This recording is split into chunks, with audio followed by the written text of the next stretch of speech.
Olá, essa é uma atividade da disciplina de Neuroanatomia aplicada à terapia ocupacional da professora Aline Miranda. Nosso grupo é composto por Ana Luísa Zanon, Ana Luísa Dornella, Ana Silvia Ceruti, Juliana Silva Ribas e Lisânia Santos. E nós vamos hoje apresentar o córtex cerebral. O córtex cerebral pode ser dividido em dois hemisférios, o hemisfério direito e o hemisfério esquerdo, que vão ser conectados por uma comissura chamada de corpo caloso. Temos também no córtex algumas invaginações. Essas invaginações são chamadas de sulcos. Elas delimitam cada um dos giros presentes no córtex cerebral. O principal sulco é o sulco central, que vai delimitar alguns lobos.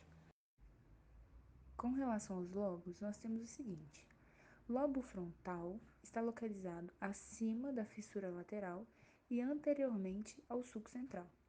O lobo parietal localiza-se posteriormente ao sulco central, anterior ao sulco parieto-occipital e acima da fissura lateral. O lobo occipital é delimitado pelo sulco parieto-occipital, que o separa do lobo parietal. O lobo temporal, por sua vez, é separado do lobo parietal por meio da fissura lateral. Somente afastando os lábios do sulco lateral, conseguimos visualizar também o lobo da ínsula. Podemos ver agora no vídeo o sulco central, essa linha que vai nos dois hemisférios, tanto o direito como o esquerdo.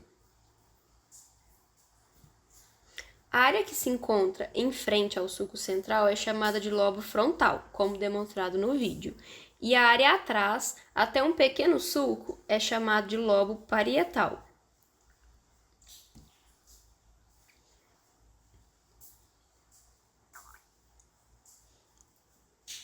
Quando olhamos em uma visão lateral, podemos ver esse mesmo ponto de referência, o sulco central, que está sendo demonstrado agora, que separa o lobo frontal do parietal. Aqui podemos observar o sulco que separa o lobo occipital do parietal. E se traçarmos essa linha como no vídeo, teremos o lobo temporal.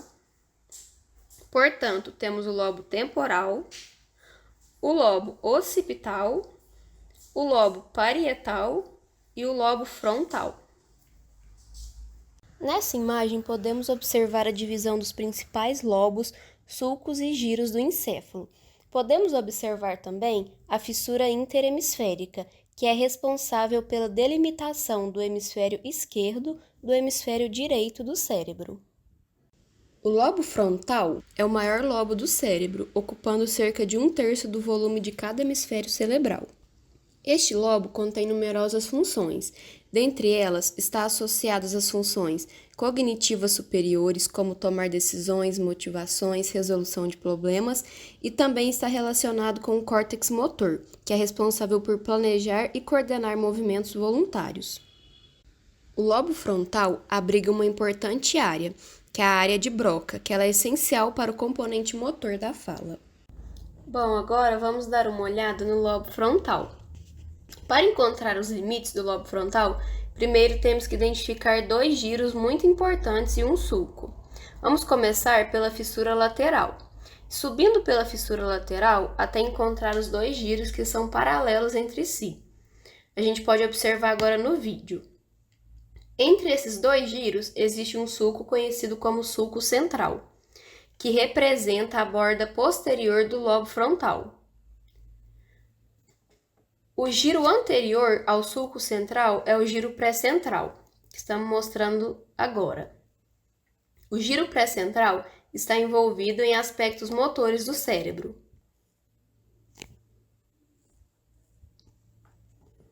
Bom, anterior ao giro pré-central está o sulco pré-central, aqui. E então, anterior a esse, vemos três giros que são perpendiculares ao giro pré-central. Esses três giros são o giro frontal superior, o giro frontal médio e o giro frontal inferior. Separando o giro frontal superior do médio está o sulco frontal superior, e separando o giro frontal médio do inferior está o sulco frontal inferior. O lobo parietal está relacionado com a sensibilidade. Vamos dar uma olhada então no lobo parietal. O limite anterior desse lobo é o sulco central. Acima, temos a fissura lateral, separando o lobo parietal do temporal e do frontal. Posteriormente ao sulco central está o lobo parietal, delimitado inferiormente pela fissura lateral. Então, o lobo temporal é delimitado posteriormente por uma linha traçada entre dois pontos de referência. Um desses pontos é a incisura pré-occipital, que é uma mudança na angulação do aspecto inferior do cérebro. Aqui é a incisura pré-occipital. O outro ponto de referência é o sulco parieto-occipital. Essa estrutura é melhor vista em uma visão medial do cérebro.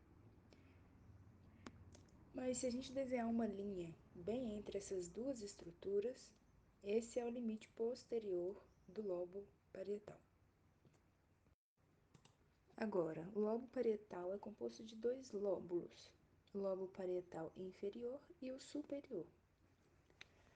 Falando do parietal inferior primeiro, aqui temos a fissura lateral, e no final da fissura lateral existe um giro que circunda o final do lóbulo parietal inferior.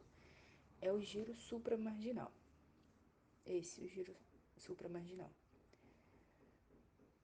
Posteriormente ao giro supramarginal, temos o giro angular. Essas duas estruturas é que formam o lóbulo parietal inferior. Agora, anterior a esse giro supramarginal está o outro giro, que é posterior ao sulco central. É o chamado giro pós-central. Esse giro pós-central é muito importante na entrada somatosensorial. Posterior ao giro pós-central e superior a esse lóbulo parietal inferior, temos o lóbulo parietal superior. Então, o lobo parietal é composto por este giro pós-central, o lóbulo parietal inferior e o lóbulo parietal superior. Se tratando do lobo temporal, podemos dizer que ele é o segundo maior lobo do cérebro, ficando atrás apenas do lobo frontal. O lobo temporal contém as áreas corticais que processam a audição, bem como os aspectos sensoriais da fala e da memória. Bom, passando agora para o lobo temporal, podemos dizer que ele está localizado inferiormente à fissura lateral, como observamos no vídeo, e anterior à incisura pré-occipital.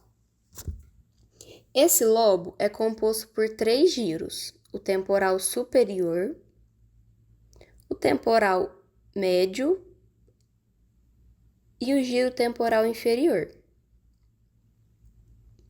O sulco temporal superior é responsável por separar o giro temporal superior do médio. Já o sulco temporal inferior separa o giro temporal médio do inferior. Olhando para o cérebro em uma vista ventral, podemos ver o giro temporal inferior, ainda na superfície ventral, como mostrado no vídeo. Medialmente a isso, há um giro para-hipocampal, bem aqui. E também parte do lobo temporal, assim como essa projeção medial chamada uncus. E aqui está o uncus, área cortical primária do olfato. O lobo occipital é o grande responsável pela visão, de forma oposta. O hemisfério direito do lobo occipital é responsável pela visão lateral do lado esquerdo, e o hemisfério esquerdo do lobo occipital é responsável pela visão lateral do lado direito. Vamos ver um pouquinho do lobo occipital. O lobo occipital é localizado posterior à linha que desenhamos para o lobo parietal. Ele vai da incisura pré-occipital até o sulco parieto-occipital. Nós podemos ver o lobo occipital com mais detalhes quando olhamos para a superfície medial do cérebro. O lobo occipital, como já dito, está envolvido com a visão. A ínsula é um lobo cerebral com muitas funções. Dentre elas, podemos destacar as funções relacionadas à linguagem, regulação visceral motor e sensitiva, comportamento alimentar, memória e dor. A respeito de sua anatomia, podemos observar a marcação em vermelho, que representa a ínsula. Ao lado, podemos observar os principais giros e sulcos desse mesmo lobo. A exemplo, podemos citar a marcação de verde, que representa o giro longo da ínsula. Em amarelo, observamos os giros curtos da ínsula e em azul claro, o sulco circular da ínsula. A citoarquitetura é uma classificação que toma como base a estrutura microscópica do córtex cerebral. A maior parte do córtex tem algumas camadas, como por exemplo as células granulares, que são interneurônios, recebem o que chega. As células piramidais formam as fibras eferentes do córtex, manda o que sai, ou seja, são efetuadoras. As células fusiformes são efetuadoras. As internas, de projeção, são receptoras e efetuadoras, e as externas, de associação. A classificação citoarquitetural está dividida em isocórtex, que tem todas as 6 camadas, homotípica, onde elas estão bem bonitinhas, o heterotípico, onde uma se sobressai, as células granulares ou as piramidais, e o alocórtex, que nunca tem as 6 camadas. A assimetria funcional cerebral refere-se às diferentes capacidades que cada hemisfério cerebral possui de processar as informações que chegam até nós. Nosso cérebro é dividido em 2 hemisférios, o esquerdo e o direito, e anatomicamente eles são muito similares, mas funcionalmente eles possuem capacidades diferenciadas. Dentre as diversas funções, podemos dizer que o hemisfério direito está mais relacionado a percepções visoespaciais e habilidades artísticas, enquanto o hemisfério esquerdo está relacionado mais à linguagem e ao raciocínio matemático. Temos uma forma de dividir o córtex cerebral em 3 tipos de áreas funcionais. Classificamos em áreas primárias, áreas secundárias e áreas terciárias ou de associação. As áreas primárias são aquelas responsáveis por funções básicas, chamadas áreas motoras ou áreas sensitivas primárias.